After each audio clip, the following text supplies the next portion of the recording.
Welcome friends. आज बात करेंगे ब्लड सैंपल निकालने के बाद किस ट्यूब में पहले सैंपल लेना है और किस ट्यूब में बाद में, मतलब कि किस जांच के लिए पहले सैंपल डालना है ट्यूब के अंदर। जो ब्लड कलेक्शन होता है कई बार सिरिंज से निकाला जाता है, मतलब सिरिंज से ब्लड ले लिया वेन से, फिर अलग अलग ट्यूब में डालते हैं या तो वैक्यूटेनर लगा के और फिर कलेक्शन करते जाते हैं। बेसिकली ये वीडियो जो हॉस्पिटल में नर्सेस रहती हैं या जो टेक्नीशियन रहते हैं, जो लैब में टेक्नीशियन रहते हैं, ऐसे लोग जो घर में कलेक्शन के लिए आते हैं उनके लिए स्पेशली बना रहा हूं, क्योंकि ये बहुत ही ज़रूरी है बात आपको समझनी कि ब्लड सैंपल लेने के बाद किस ट्यूब में पहले ब्लड डालें, किस में बाद में। उसके पीछे का रीज़न ये है कि जो अलग अलग जांचें रहती हैं उसमें जो पैरामीटर रहते हैं, जैसे सोडियम है या कैल्शियम है या पोटेशियम है, इसका लेवल गड़बड़ हो सकता है अगर आप सही सीक्वेंस में नहीं डालते हो।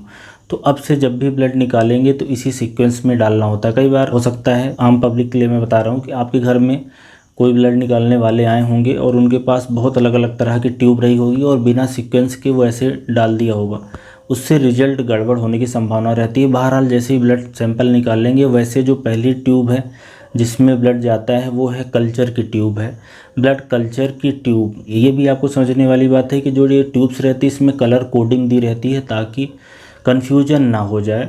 तो पहला जैसे ही ब्लड सैंपल निकलेगा वैसे ही कल्चर वाली ट्यूब में डालना है, क्योंकि कल्चर वाले में बैक्टीरिया का कंटामिनेशन का खतरा ज़्यादा रहता है। आप जितनी बार ट्यूब के अंदर अपना सिरिंज डालेंगे या तो वैक्यूटेनर लगाएंगे। उसके बाद जो दूसरे नंबर पे ट्यूब है जिसमें डालना है वो कोएगुलेशन के लिए है। कोएगुलेशन मतलब कि पीटी-आईएनआर की जाँच के लिए है। तो पीटी-आईएनआर की जाँच वाली जो ट्यूब ब्लू कलर की होती है। अब तीसरे नंबर पे जो डालना है, तीसरे नंबर पे डालना है जो सीरम लेते हैं, जैसे कि यूरिया, क्रिएटिनिन, इन सब के लिए जो सीरम लिया जाता है एलएफटी आरएफटी के लिए, तो सीरम वाली ट्यूब में डालना है। तो सीरम वाली दो तरह की ट्यूब आती है, एक प्लेन आती है और एक क्लॉट एक्टिवेटर वाली आती है। तो तीसरे नंबर पे serum tube without clot activator, मतलब रेड कलर का जो टॉप होता है उसमें डालना है। और जो चौथे नंबर पे उसके बाद डालना है serum tube with clot activator, जो गोल्डन कलर की जिसकी कैप होती है। तो यूजली एक में ही लिया जाता है, तो वो सीक्वेंस तीसरे नंबर पे आ जाएगा। मेरा बताने का मकसद ये है। अब जो अगला सीक्वेंस है, मतलब अब जो अगली ट्यूब है उसकी बात करें तो वो है heparin tube. Heparin tube green colour की होती है, जो कि एबीजी की जाँच होती है एक, उसके लिए करी जाती है। तो ग्रीन कलर मतलब ये हिपैरिन में डालना, ये तो हॉस्पिटल में आईसीयू वगैरह में जो पेशेंट रहते हैं उनमें ही होता है, ये घर में कोई इसका कलेक्शन नहीं करेगा। इसके बाद जो अगला नंबर आता है वो एडीटीओ ट्यूब का है, जो कि लेवेंडर कलर की होती है। अब एडीटीए से जो सीबीसी की जांच है, टीएलसी डीएलसी है, प्लेटलेट की जांच है, HbA1c की जांच होती है। तो सीबीसी वाला 5वें नंबर पे आता है। और उसके बाद में होता है कैल्शियम ऑक्जेलेट और सोडियम फ्लोराइड की। सोडियम फ्लोराइड जो कि ग्लूकोज के लिए यूज करा जाता है। तो ये सीक्वेंस है। कहने का मतलब ये है कि अगर ब्लड कल्चर ले रहे हैं तो सबसे पहले ब्लड निकालने के बाद उस ट्यूब में डालना है, उसके बाद आपकी सीरम वाली आएगी और फिर सीबीसी वाली आएगी।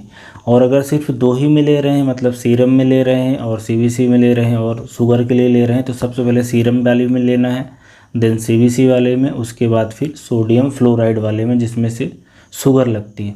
तो इस आर्डर को मेंटेन करना बहुत इंपॉर्टेंट होता है, स्पेशली कल्चर के लिए।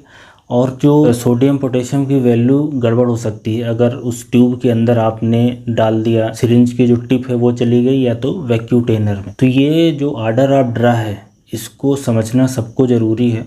और मैं ऐसी उम्मीद करता हूँ कि ऐसे लोग जो ये काम करते हैं, ब्लड सैंपलिंग का काम करते हैं हॉस्पिटल में, बड़े हॉस्पिटल में, छोटे नर्सिंग होम में हो सकता है, घर पे जाते होंगे, लैब में जाते होंगे, वो इस सीक्वेंस को ध्यान में रखेंगे। तो ये आपके स्क्रीन पे ऐसी जो फ्लो चार्ट बना हुआ है, इसका आप स्क्रीनशॉट ले लें, अपने पास रखें, और जब भी ब्लड सैंपल आप लेंगे तो इसी सीक्वेंस में निकालना है। सिर्फ एक जांच के लिए करना है तो कोई बात नहीं, कि सिर्फ सीरम लेना है तो कोई बात नहीं, लेकिन अगर एक से ज़्यादा ट्यूब में ले रहे हैं तो इस सीक्वेंस को मेंटेन करना होता है।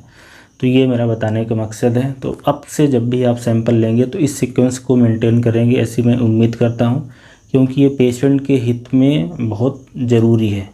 और आपके यहाँ भी जो जांच करेंगे तो उसमें बदलाव ना आए, उसके लिए ये सीक्वेंस जानना आप लोगों को ज़रूरी है। Thank you so much for watching this video.